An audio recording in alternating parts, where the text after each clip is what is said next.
अगर आपने अभी तक हमारा चैनल सब्सक्राइब नहीं किया तो हमारे चैनल को सब्सक्राइब कर लें। AIMIM के अध्यक्ष और सांसद असदुद्दीन ओवैसी ने कहा है कि प्रश्नकाल को ख़त्म करना और प्राइवेट मेंबर बिल को ख़त्म करना दरअसल लोगों की आवाज़ और विपक्ष की आवाज़ को दबाना है। आइए देखते हैं उन्होंने क्या कहा। नहीं, बहुत ही डिफ़िकल्ट है, बहुत ही चेंज है। ये बात सही है कि पेंडेमिक में हम लोग पार्लियामेंट का सेशन कर रहे हैं और ये बात भी सही है कि सबको टेस्ट करवाने के लिए कहा गया है मेंबर्स को, या फिर उनको करवाने की सहूलत भी एनेक्सी में दी गई है। मगर जो इम्पोर्टेंट बात ये है कि क्वेश्चन आवर और प्राइवेट मेंबर्स बिल का उसको नहीं करवाना सरकार की जानिब से, ये बड़ी तकलीफ़देह बात है। और सरकार पीठ दिखाकर जनता के जो मसाइल की अकाउंटेबिलिटी उनको पार्लियामेंट के लिए है वो उससे भाग रही है। कई लोग का इंतकाल हो गया, मर गए, 40 लाख से ज़्यादा लोग इन्फेक्टेड हुए और 10 करोड़ के करीब नौकरियां जा चुकी हैं इनफॉर्मल सेक्टर में। करीब 19 लाख करीब के लोगों की सैलरी कम हो चुकी है। 10 लाख बच्चों को मिड डे मील स्कीम से वो महरूम हो चुके हैं। ईस्टर्न लद्दाख में चीन घुस चुका है, GDP माइनस में आ चुका है। तो ये तो बहुत गलत हो रहा है। आज प्रधानमंत्री ने कहा कि जितने सारे संसद सदस्य हैं उनको एक स्वर में संकल्प लेना चाहिए कि सारे सेना के जवान जो खड़े हैं, चीन की सीमा की बात करें कि सब एक साथ हैं। लगता है कि उस सेना की बात कर रहे हैं। प्रधानमंत्री को सबसे पहले पार्लियामेंट में आकर माफ़ी मांगना चाहिए कि उन्होंने ऑल पार्टी मीटिंग में झूठ कहा था।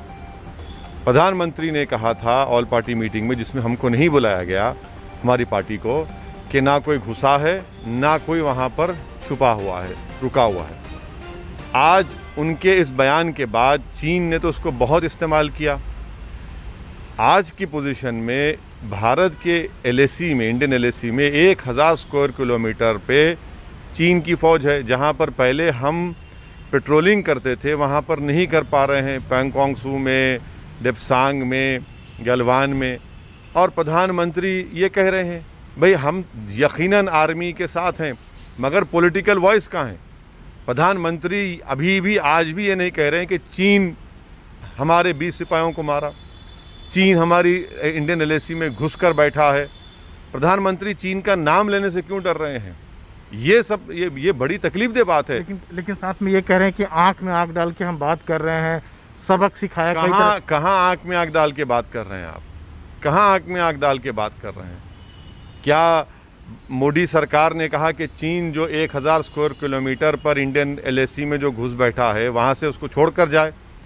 ना राजनाथ सिंह ने कहा, ना हमारे फॉरेन अफेयर्स मिनिस्टर शिवशंकर ने कहा वो बात को। क्या चीन से कहा गया कि आपकी वजह से हमारे 20 सिपाही मारे गए? आप वो भी नहीं कह पा रहे हैं। तो ये सब चीज़ें हैं जो प्रधानमंत्री देश को गुमराह कर रहे हैं। आप कोरोना का भी मुद्दा उठाएंगे और जो अर्थव्यवस्था की जो गिरती हालात है, प्रवासी मजदूर का जो पलायन, जो सारे जो है बेरोजगारी वगैरह सब, बिल्कुल ये अहम मुद्दे हैं। कल ऑल पार्टी मीटिंग होगी, स्पीकर साहब बुलाएंगे और हम ये चाहेंगे कि इस पर बाज़ाब्ता डिबेट हो। और अगर सरकार ये कही कि नहीं एपिडेमिक बिल में आप कोविड के बारे में बात करिए, भाई कोविड का एपिडेमिक्स बिल से क्या ताल्लुक़ है? ये तो अलग मसला है। सरकार के गलत लॉकडाउन की वजह से, अनकॉन्स्टिट्यूशन अनप्लान्ड लॉकडाउन की वजह से आज पूरा देश मोदी की सरकार की गलती को जूझ रहा है। लेकिन मोदी जी खुद कह रहे हैं कि पूरा दुनिया उनके सराहरे की जो कोरोना से निपटने की रणनीति है, सबसे कम मौत हो रहा है। देखिए एक बात सुनिए, ये जो सरकार हमेशा एक मिसाल देती है कि यहाँ पर मरने वालों की तादाद कम है। मैं जानना चाहता हूँ कि भाई अमेरिका में 60 साल की उम्र के लोगों की पॉपुलेशन कितना है? 15% है। यहाँ पर 5% है। ये भी तो कह दीजिए आप, इसीलिए तो मौत कम हुई है। और प्रधानमंत्री अगर ये कह रहे हैं कि 50,000 से ज़्यादा लोगों की मौत हो चुकी है, तो क्या वो कम है? हम मजाक उड़ा रहे हैं उन मरने वालों के लिए। और आपके गलत फैसले की वजह से तो इतने लोग मर गए ना, इतने लोगों की नौकरी जा चुकी है। और फिर ये मिसाल देना, अरे भाई क्या अमेरिका ने आपको वोट दिया? क्या चिली ने आपको वोट दिया? भारत की जनता ने आपको वोट देकर प्रधानमंत्री बनाया। तो आपको ये बताना चाहिए कितने लोग क्यों मरे हैं, बताइए ना। ये इसका जिम्मेदार तो मोदी सरकार है।